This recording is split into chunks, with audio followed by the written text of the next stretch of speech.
normal रहेछ pressure त 129/87 pulse छ लेख्नु रहेछ कि ठिकै छ यतिको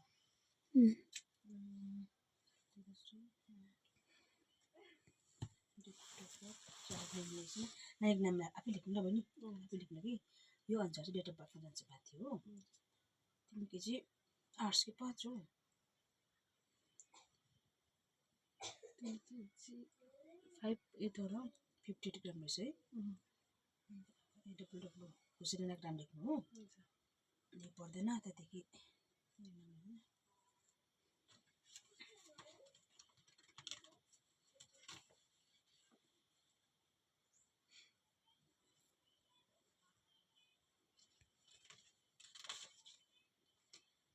डे फर्स्ट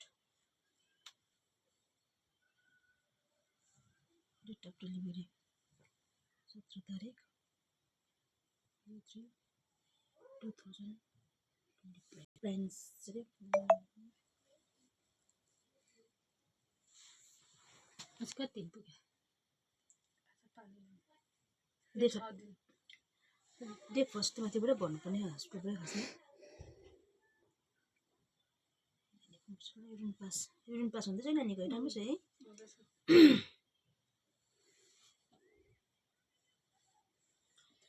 स्टुल पास पनि टोइलेट पनि गर्दैछ डायरिया भएको छैन है अब के भन्छ अब पढ्ने आमाहरू हुन्छ नि अहिले प्रायः आमाहरू पढेकै हुन्छ होइन उसले यस्तो हुँदैन यो चाहिँ home based child care visit after 6 weeks 6 हप्तासम्मको लागि चाहिँ यहीँबाट पढ्यो भने बुझ्छ होइन के भन्छ नि नानीलाई फर्स्टमा 3 monthसम्ममा चाहिँ के हो नानीले खाना दिनुपर्छ भन्छ यो नो छ नि नो ल दिनु हुँदैन 3 महिनासम्म यहाँ चाहिँ 6 महिनासम्म दिनु हुँदैन तर यहाँ चाहिँ 3 महिनामा राइट लाग्छ नि त 3 महिनामा दिन्छ भन्छ दिँदैन नि त होइन राइट हो त्यो रङ हो यो चाहिँ यहाँदेखि चाहिँ फेरि के चिज नानीले दिनु 6 महिना जब नानीले कम्प्लिटली दुध खान्छ नि आमाको त्यो मात्रै एक्सक्लुसिभ भनेको चाहिँ मात्रै आमाको दुध भनेको नि त्यो दिएपछि चाहिँ जब त्यो सकिन्छ त्यहाँदेखि चाहिँ एड हुन्छ नि अलिकति एडिसनल खाना लिटोहरू दिनुपर्छ होइन त्यहाँदेखि यहाँ चाहिँ यो कप हुन्छ नि अब हाफ कपहरू नानीले चियाहरू पानी त्यो पनि नो भन्दैछ है 3 महिनासम्म त नो सबै नो छ ल यो 3 महिनाको सबै नो छ है त्यहाँदेखि तपाईँ 6 महिनादेखि सबै फेरि यो छ नि वेट बक्स छ नि त्यो चाहिँ एड गर्नुपर्छ कम्ती दिनुपर्छ अन्त वेट रेकर्डिङ बाई एडब्ल्यू अब आइसिसी गुरामाले पनि गर्नुपर्छ एडब्ल्यू भन्छ होइन एडब्ल्यू भन्छ गुरामाहरू भनेको नि उनीहरूले गर्छ डेभलपमेन्ट त्यहाँदेखि डिले चेक नानीको अब डेभलपमेन्टहरू कतिको हुँदैछ भने क्या डेभलपमेन्ट चाहिँ के भन्छ नि अब चङ्खो कति अब कोही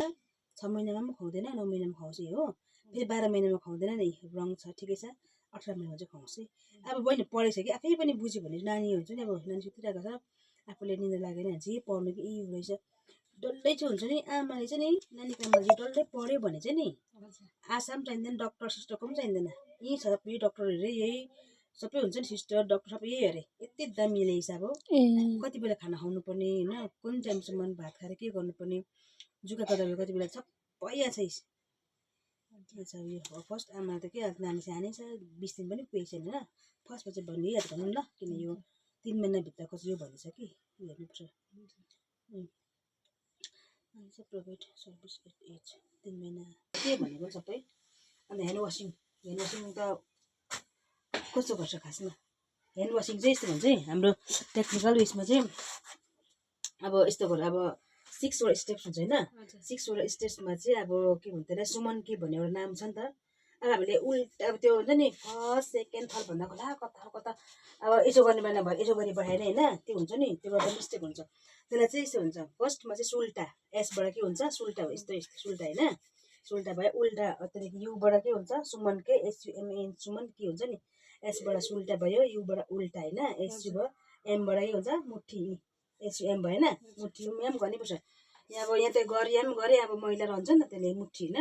त्यहाँदेखि फेरि एसयुएम भयो एबाट अङ्गुठा यस्तो यसरी होइन यसरी गर्नुपर्छ उदमुन्टी बनाएर यस्तो भयो होइन त्यहाँदेखि एनबाट के हुन्छ नेल नङ हुन्छ नि नाखुन पनि भन्छ न यस्तो सफा भयो नङ यस्तो भयो होइन एसयुएमएन सुमन भयो हो यसमा चाहिँ यस्तो यस्तो गर्नुपर्छ होइन हो यसरी चाहिँ गर्नुपर्छ त्यहाँदेखि त्योभन्दा अगाडि अब आमाहरूले प्रायः त लाउँदैन अब नानीको चाहिँ अब कलिलो मासु हुन्छ नि त त्यसमा दाग नलागोस् नखोस् भनेर चाहिँ नङहरू छुट्टै बनाउनुपर्छ कति आमाहरूले काटेको हुन्छ नि त्यो त्यस्तो गर्नु हुँदैन हो त्यसरी चाहिँ अब नानी सानै छ अलिकति त्यही अप्नाउनु नि किन खास 10 times भन्छ कि जतिकै हतार हामीले चाहिँ 10 पल्ट चाहिँ गर्नुपर्छ अरे यस्तो यस्तो भयो एस भयो उल्टा यु होइन उल्टा भयो त्यहाँदेखि एम मुठी भयो मुठीमा पनि त गर्नै पऱ्यो यसरी रब गर्नु पऱ्यो होइन फेरि एबाट अङ्गुठा यसो गऱ्यो भने यसो गरेर यी त बगिजान्छ मैला हो यसो गऱ्यो भने चाहिँ उँधो चुन्छ होइन त्यहाँदेखि नेल लास्टमा के हुन्छ नङ नाखुन पनि भन्छ र हिन्दी कुनै के भाषामा तर नेल भन्छ सजिलो होइन नङ त्यहाँदेखि लास्टमा यो कलाई भन्छ त त्यहाँदेखि सबै अब भरेको पानी छ भने चाहिँ यसरी उडाएर पक्का यस्तो गरेर त्यहाँबाट चुन्छ हो यसो गर्नु पऱ्यो फेरि यसो गऱ्यो भने यहीँबाट फेरि बग्छ त्यो जति पनि मैला फेरि त्यहीँ जान्छ नि त यसो गर्नुपर्छ त्यहाँदेखि झाडनहरूले पुस्नु हुँदैन किनकि झाडनमा अलरेडी धुलोहरू हुन्छ नि भाइरसहरू हुन्छ त्यहाँबाट सर्ने चान्सेस हुन्छ होइन अब यतिकै सुकाउनु अब आउने पानी धाराको त्यो के भन्छ त्यो बग्गा पानी भन्छ नि कलमा आउँछ झन् सजिलो त्यो गऱ्यो त्यसो गर्नुपर्छ हो भरेको पानी कतिले भर्छ नि त्यसो गर्नुपर्छ ल चाहिँ त्यो अप्नाउनु ल बहिनी त्यो गऱ्यो भने चाहिँ नानीले हेल्दी हुन्छ फर्स्ट यस्तो नि अब नानीको आमाले चाहिँ फर्स्ट अब ह्यान्ड वासिङबाट नै हामीले उयो गऱ्यो भने चाहिँ नानीले बिमार लाग्नु पाउँदैन नि त प्रायः अब नानीहरू सानोमा कति भन्दा अब इन्फेन्टमा आमाको केयरलेस हुन्छ नि अब नानी जुनसुकै आउँछ नि